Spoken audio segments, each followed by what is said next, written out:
पंजाब में चुनाव है, लगातार प्रचार भी चल रहा है। हम इस वक्त हैं मोगा में और हमारे साथ एक खास मेहमान है। जी हाँ, सोनू सूद साहब, बहुत स्वागत है। और सोनू साहब, आप चुनाव नहीं लड़ रहे हैं जी। ये तो क्लियरिटी है कि आप चुनाव नहीं लड़ रहे। आपकी सिस्टर मालविका जी चुनाव लड़ रहे हैं, लेकिन लगातार आप मोगा में हैं जी। वीडियोस भी हम आपके देख रहे हैं। अभी तक जो वीडियोस हम आपके देखते थे, मुंबई से ज्यादा देखते थे, लेकिन यहाँ पे भी जो हैबिट है आपकी हेल्पिंग की, वो एक वीडियो हमने देखा जो सबसे ज्यादा चर्चा में था, जहां आप एक शख्स को बैठा रहे थे, गाड़ी में हॉस्पिटल लेके जा रहे थे। तो एक तरफ प्रचार है, एक तरफ राजनीति है, एक तरफ सोनू सूद है, और एक तरफ आपका अपना जो कैरेक्टर है, वो सब कुछ साथ चल रहा है। वो जिंदगी भर चलता रहेगा। मुझे लगता है कि शायद मैं हमेशा बोलता हूँ, कई बार आपको जरिया बना दिया जाता है, भगवान आपको चुनता है कि आप वो काम करें और आप कर रहे हैं। शहर बदलते रहते हैं, माहौल बदलता रहता है, लेकिन काम नहीं रुकता। आज भी अगर आप मेरे घर जाके देखेंगे तो मेरे घर में बहुत सारे लोग रहते हैं जो उम्मीद से आते हैं, अलग अलग गाँव से पहुंचे हुए हैं। इधर भी आपने देखा होगा बहुत सारे लोग पहुंचे थे। तो मुझे लगता है कि अगर ऊपर वाले ने चुना है जरिया लोगों के चेहरों पर मुस्कान लाने का, मैं वो कोशिश करता रहूंगा। सुनील साहब, पंजाब के इलेक्शंस को कैसे देखते हैं आप? पंजाब का इलेक्शन किस तरफ चल रहा है? बुनियादी मुद्दे क्या हैं? किन चीजों पर वोट होगा? 20 तारीख को वोटिंग है। यूथ कैसे देखता है? सोसाइटी कैसे देखती है? विमेन एम्पावरमेंट कहां तक पहुंचा है? पंजाब के 5 बड़े मुद्दे जिस पर वोटिंग है। देखिए, हेल्थ बहुत बड़ा एक इशू है। अगर आप गांव में जाएंगे, इनफैक्ट मोगा की बात करें तो अच्छे सिविल हॉस्पिटल जो है नहीं है, कोई गवर्नमेंट हॉस्पिटल नहीं है, लोगों को बाहर रेफर कर दिया जाता है। बड़ी जगह है मोगा। तो हेल्थ बहुत बड़ा इशू है। डिस्पेंसरीज नहीं है गांव के अंदर। अगर डिस्पेंसरीज हैं तो डॉक्टर्स नहीं आते, लोगों के पास जरिए नहीं है अपने आप को ठीक करने के लिए। दूसरा, एजुकेशन, सरकारी स्कूलों की जो हालत है उतनी अच्छी नहीं है, या टीचर्स नहीं है, तो वो बेहतर होने बड़े इंपॉर्टेंट है। और अगर रोजगार की बात करें तो रोजगार का एक बहुत बड़ा इशू है। पहले बहुत सारी इंडस्ट्रीज होती थी, बहुत सारी हिमाचल में शिफ्ट होगी, बद्दी इन तरफ। मुझे लगता है अगर इंडस्ट्रीज हो, रोजगार हो, तो सब चीजें ठीक हो जाएंगी। क्योंकि जिन यूथ के पास जब रोजगार नहीं होता तो आप नशों के अंदर घुस जाते हैं। तो नशे की एक बहुत बड़ी इशू है पंजाब के अंदर। मैंने एक मुहिम शुरू की थी, उठता पंजाब, जिसमें हम बहुत सारे लोग आज भी ट्रीट कर रहे हैं जो नशे से इफेक्टेड हैं। तो हर चीजें इंटर रिलेटेड हैं, और अगर हेल्थ अच्छी होगी, एजुकेशन अच्छी होगी, रोजगार मिलेगा तो नशा भी नहीं होगा। तो सब चीजें इंटरलिंक्ड है, और एक चीज ठीक करेंगे तो सब ठीक हो जाएंगे। ठीक है, क्योंकि आप यूथ को रिप्रेजेंट करते हैं, एक अट्रैक्शन है, फिटनेस वीक भी हैं आप। नशा एक बहुत बड़ा पॉलिटिकल इशू भी है। आप देखिए, बार बार कांग्रेस पार्टी कहती है कि भाई नशा एक इंपॉर्टेंट वो था। पिछली बार जब इलेक्शंस हो रहे थे तो उसी समय एक पिक्चर आई थी, उड़ता पंजाब, अगर आपको याद हो, बहुत असर डाला उस पिक्चर ने इस चुनाव में। क्या नशा अभी भी उतना ही है, ड्रग्स एडिक्शन उतना ही है पंजाब में, या पहले से कुछ कम हुआ है? उस पर काम करने की जरूरत है, क्योंकि ये सोशल के साथ साथ पॉलिटिकल मुद्दा भी है। लोग रैलीज में ये बात कहते हैं कि हमको पंजाब को नशा मुक्त करना है। बिल्कुल, जैसे उड़ता पंजाब है, मैंने आपको भी बोला कि मैंने उठता पंजाब एक ऑलरेडी है, मैंने मुहिम शुरू हुई है जो नशा मुक्त करने के लिए। पर नशे का बहुत बड़ा मुद्दा जरूर है और इशू है, तकलीफ भी है लोगों को, और उसको ठीक तो करना ही पड़ेगा। पॉलिटिक्स में बात तो करते हैं लोग, पर आई थिंक कितना उस पर काम करते हैं वो इस समय देखना बहुत जरूरी है कि आप किस तरह इसको खत्म करें। जड़ से खत्म होना चाहिए, क्योंकि यूथ बहुत इफेक्ट हुआ है इसके कारण। और मैं अभी भी जाता हूँ, जब मैं मोगा में भी जाता हूँ, आसपास के कोई गांव है जहाँ पे बहुत ज्यादा मेजरली इफेक्टेड है, या फिर आउटर जो मोगा के एरियाज हैं जहाँ पर बहुत बस्ती है, वहाँ पर बहुत नशा इस समय स्ट्रांग है। तो आई थिंक कहीं ना कहीं उस पर एक लगाम लगानी जरूरी है। ठीक है, एक चर्चा और पंजाब चुनाव में खूब चल रही है कि सीएम जो है चरणजीत सिंह चन्नी, उनके ऊपर ईडी की रेड्स हुई जी। और आज जो एक कैंपेन बना हुआ है वो यही है, हालांकि जो एडमिनिस्ट्रेशन था उन्होंने उनको क्लीन चिट दी है, क्योंकि रेड्स कुछ समय पहले, अगर आपको याद हो तो आपके ऊपर भी रेड्स हुई थी। तो रेड्स एक बहुत बड़ा इश्यू बना हुआ है। ये क्या पेनिट्रेट कर गया है? लोग इसके बारे में चर्चा कर रहे हैं पंजाब में। देखिए, मुझे लगता है कि टाइमिंग्स की बात होती है, कि समय हुई या क्यों हुई, वो उसके ऊपर चर्चा बन जाता है। बट अगर कोई आपसे सवाल पूछता है तो आप उसका जवाब देते हैं। अगर मेरे पे हुई तो मैंने सारे डॉक्यूमेंटेशन जो थी वो दी, क्लीन आए वहां से, सब कुछ पेपर वर्क पूरा दिया गया। तो I think as a law abiding citizen बड़ा इंपॉर्टेंट है कि जो आपसे सवाल मांगा जाए वो दिया जाए। बट हाँ, मे बी थोड़ी सी ज्यादा हुई तो इसलिए चर्चा का विषय बनी हुई है। बट हिंदुस्तान में मुझे लगता है कहीं ना कहीं खासकर इलेक्शंस के समय थोड़ी सी शांति होनी चाहिए, ताकि एक लेवल प्लेइंग हाँ, एक बाइसिंग नहीं होनी चाहिए, अनबायस्ड पोलिंग होनी जरूरी चाहिए किसी प्रेशर के बिना। ठीक है।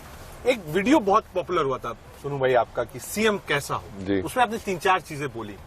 हालांकि उसके कुछ दिन बाद हमने देखा राहुल गांधी जी यहाँ आए थे, उन्होंने चरणजीत सिंह चन्नी साहब को डिक्लेयर किया। हालांकि सिद्धू साहब भी रेस में थे, वो रेस में थोड़ा पीछे हुए और कहा कि साहब चन्नी साहब ने 111 दिन में अच्छा काम किया है। तो वो जो परिभाषा है सोनू सूद की चीफ मिनिस्टर कैसा हो, वो क्या है?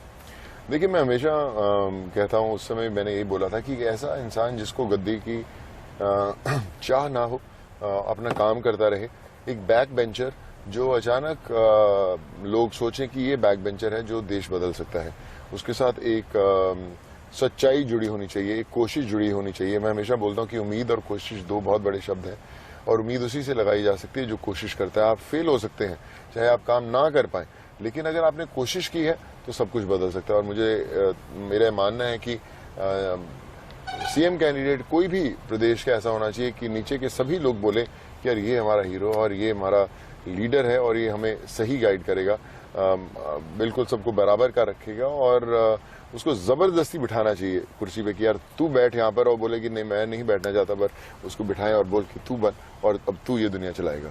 ठीक है। सो साहब, क्योंकि एक मार्केट है, आप देख सकते हैं मंडी है, हम वहां से निकल भी रहे हैं। फार्म लॉस को लेकर बहुत चर्चा रही पंजाब में, और 80% जो सिंगू बॉर्डर पे किसान बैठा था वो पंजाब से था। जी। आप क्योंकि लगातार हैं मोगा में, इतने दिनों से बातचीत कर रहे हैं, पहले वो 3 कृषि कानून दिए गए, हमने बहुत वास्ट आपने देखा है कि एक प्रोटेस्ट पंजाब ने किया। उसके बाद प्रधानमंत्री ने बाकायदा ऐलान किया कि वो वापस ले रहे हैं। पंजाब में भी इलेक्शन है, उत्तर प्रदेश में, वेस्टर्न यूपी भी फार्मर्स लैंड बेल्ट मानी जाती है। क्या किसान अब सेटिस्फाई है, वो मानते हैं कि हाँ ये हम खुश हो गए, या अभी भी उनके दिल में है कि साहब हमने बहुत संघर्ष किया इसको वापस कराने के लिए? किसानों के मन में क्या है पंजाब? देखिए, मुझे लगता है संघर्ष तो उनका हुआ था, तो शायद कहीं ना कहीं उनके जहन में रहता हो, पर बड़ी बात यह है कि एंड में वो लोग जो चाहते थे वो दिया। हमारे ऑनरेबल जो पीएम है, उन्होंने वो उनकी बातें मानी, और वो बोलते हैं कि अगर आपने जो मांगा और आपको दिया गया, हो सकता है थोड़ा वक्त लगा हो, पर आई थिंक हमें उस चीज़ को डिनाई नहीं करना चाहिए कि जो उनकी मांगे थी वो पूरी हुई। हाँ, विश थोड़ी पहले हुई होती तो और बेहतर होता, बट देर आए दुरुस्त आए। मुद्दा है आज पंजाब में, क्योंकि एक राजनीतिक पार्टी भी किसानों ने बनाई, केजरीवाल साहब ने। तो क्या वो मुद्दा है आज भी कि हाँ भाई वो जो कृषि कानून के खिलाफ संघर्ष किसानों को करना पड़ा, उससे नाराजगी है, या वापस लेने के बाद वो नाराजगी खत्म हो गई? कुछ सेक्शंस में है, कुछ सेक्शंस ठीक भी हुए हैं, और वो बोलते हैं कि हर किसी को सेटिस्फाई नहीं किया जा सकता, तो ठीक है। आई मीन धीरे धीरे ठीक हो जाएगा, एंड जो उनको चाहिए था वो तो उनको मिल ही गया। ठीक है। लगातार सिस्टर आपकी चुनाव लड़ रही है यहाँ से, मल्लिका जी, और मुझे लगता है कि एक ऐसे ही क्षण पर हम पहुंच गए हैं। मैं अपने कैमरामैन से कहूंगा कि एक बार पीछे भी दिखाए, तो लोग जब यहाँ मिलते हैं सोनू भाई, क्योंकि आपको बात भी करनी होगी, तो आप जब लोगों से मिलते हैं, सिस्टर के लिए मिलते हैं, लोग क्या बात करते हैं? पिक्चर्स की बात करते हैं, फिटनेस की बात करते हैं, जो आपने काम किया है सोसाइटी के लिए उसकी बात करते हैं। सबसे ज्यादा प्रभावित लोग आपसे किस चीज पे होते हैं? सवाल क्या पूछते हैं आपसे? मैं सबसे बड़ा इस बात पर प्रभावित है कि मैंने आज तक कभी किसी को कहा ही नहीं कि मेरी आप सिस्टर को वोट दीजिए या इस पार्टी को वोट। मैंने आज तक एक शब्द आज तक यूज नहीं किया। मैं उनको ये बोलता हूँ कि लीडर ऐसा चुनिए जो सच्चा हो, और आपको पता चले कि यहाँ पर इस समय क्यों यहाँ पर खड़ा हुआ है, आपकी जिंदगी कौन बदल सकता है, कौन नहीं बदल सकता, और आपका जो दिल होता है वो सबसे आपकी आत्मा होती है, वो सही आपको लोग चुनेंगे, और फिर जिसको भी आपको डालना हुआ डालिए, क्योंकि आपसे बेहतर कोई नहीं जानता कि कौन आदमी जो है वो बदलाव ला। सिस्टर के नाम पे वोट नहीं मांगते? मैं कोई नहीं बोलता, मैं ओपनली रखता हूँ, मैं सभी बोलता हूँ, मैं क्या पार्टी कोई भी हो, मैं हमेशा बोलता हूँ कि पार्टियां बुरी नहीं होती, सिर्फ लोग बुरे होते हैं।